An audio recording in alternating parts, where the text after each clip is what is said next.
जय सिया राम सभी को। आज हम वाल्मीकि रामायण के बालकांड के अध्याय 45 की कहानी सुनेंगे। क्या आप सब जानते हैं कि दैत्यों की माता का नाम क्या था? क्या आप जानते हैं कि दैत्यों को असुर क्यों बोला जाता है? यह सब हम आज की कहानी में सुनेंगे। तो विश्वामित्र जी के द्वारा मां गंगा की कहानी सुनाने के बाद राम जी, लक्ष्मण जी और सभी साधु संत सो जाते हैं। जब अगले दिन वे सभी उठते हैं तो राम जी और लक्ष्मण जी विश्वामित्र जी के पास जाते हैं और उन्हें कहते हैं कि यह कहानी सुनकर तो हमारी पूरी रात एक क्षण में बीत गई और अब हम यात्रा पे आगे चलना चाहते हैं। तो चलिए मुनिवर, अब हम गंगा जी को पार करते हैं। उसके बाद नाव में बैठकर राम जी, लक्ष्मण जी, सभी साधु संत और विश्वामित्र जी ने गंगा जी को पार किया। जब वो गंगा जी के दूसरी तरफ पहुंचे तो वहां के साधु संतों ने उन सभी का पूरा स्वागत किया और विशाला नामक नगरी में उन्हें लेकर गए। विशाला नामक नगरी जो थी वो बहुत ही सुंदर थी और स्वर्ग के समान प्रतीत होती थी। उस नगरी को देखकर राम जी विश्वामित्र जी से कहते हैं कि कृपया करके हमें बताएं कि इस नगरी के राजा कौन हैं और इस नगरी की कहानी क्या है। राम जी की यह बात सुनकर विश्वामित्र जी राम जी से कहते हैं कि आओ, तुम्हें मैं इस विशाला नगरी की कहानी सुनाता हूं जो मुझे स्वयं देवताओं के राजा इंद्र ने सुनाई थी।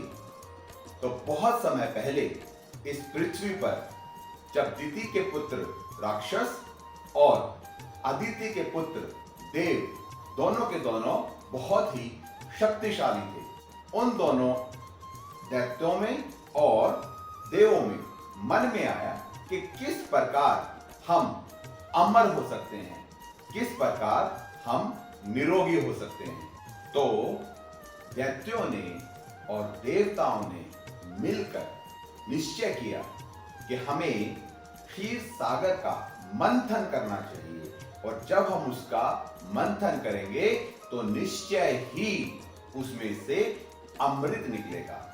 तो उन्होंने वासुकी नाग की रस्सी बनाकर और मंदराचल पर्वत का मथनी बनाकर क्षीर सागर का मंथन प्रारंभ किया।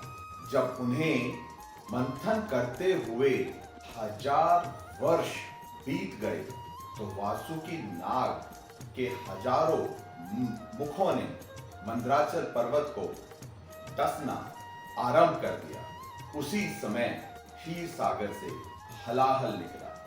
हलाहल ने पूरी पृथ्वी पर त्राही त्राही मचा दी। तो सभी देवता महादेव के पास गए। उन्होंने महादेव से कहा कि आप ही हैं जो हमें इस संकट से बचा सकते हैं। उनकी यह पुकार सुनकर महादेव वहां पर आते हैं और उनके साथ श्री हरि विष्णु भी आते हैं।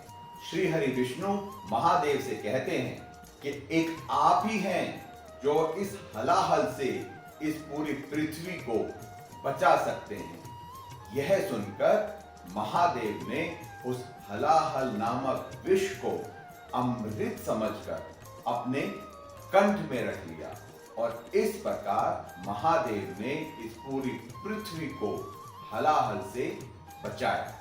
इसके कुछ समय के पश्चात मथनी बना हुआ मंदराचल पर्वत पाताल लोक में धंस गया। तो सभी देव भगवान श्री हरि के पास गए और उनसे कहा कि हे विष्णु भगवान, आप हमें इस मुसीबत से बाहर निकालें।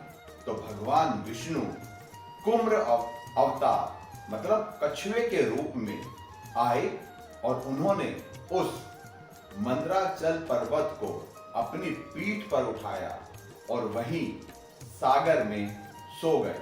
श्री हरि ने दूसरा रूप धारण कर देवताओं के साथ मिलकर मंथन आगे चलाया।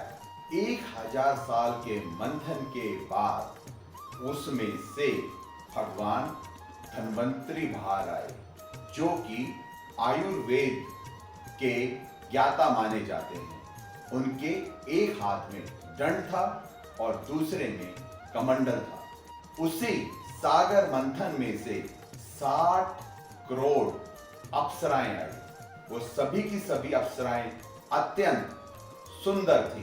अप्सराओं का नाम अप्सरा इसलिए पड़ा क्योंकि वो अप यानी कि जल के रस मतलब सरा से निकली थी, इसलिए उनका नाम अप्सरा पड़ा। अप्सराओं को यह वरदान था कि कोई भी दैत्य या देव उनको अपनी पत्नी के रूप में नहीं रख सकता। मंथन में से फिर भगवान वरुण की बेटी वरुणा का उत्पन्न हुआ। क्योंकि वो सुरा की देवी थी तो उनका नाम सुरा भी था। दैत्यों ने सुरा का ग्रहण करने से मना कर दिया, इसलिए उन्हें असुर कहा जाता है। और क्योंकि देवताओं ने सुरा को ग्रहण किया, इसलिए उन्हें सुर भी बोला जाता है। इसके बाद मंथन में से घोड़ों में सबसे उत्तम उश्रावा का उत्पत्ति हुई और मणियों में सबसे उत्तम कौस्तुभ की उत्पत्ति हुई। और फिर जब सागर का मंथन चलता रहा तो अंत में उसमें से निकला अमृत। अब अमृत निकलने के बाद देवताओं में और दैत्यों में भीषण युद्ध आरंभ हो गया। भगवान विष्णु ने मोहिनी का रूप धारण कर जो असुर अमृत को लेकर भाग गए थे, उनसे वो अमृत वापस लेकर देवों को दिया। और उसके बाद भगवान विष्णु ने देवताओं के साथ मिलकर दिति के पुत्र दैत्यों का संहार किया और देवराज इंद्र को स्वर्ग वापस लौटाया। और इस प्रकार आज का अध्याय संपन्न होता है। कितनी सुंदर कहानी है सागर मंथन की।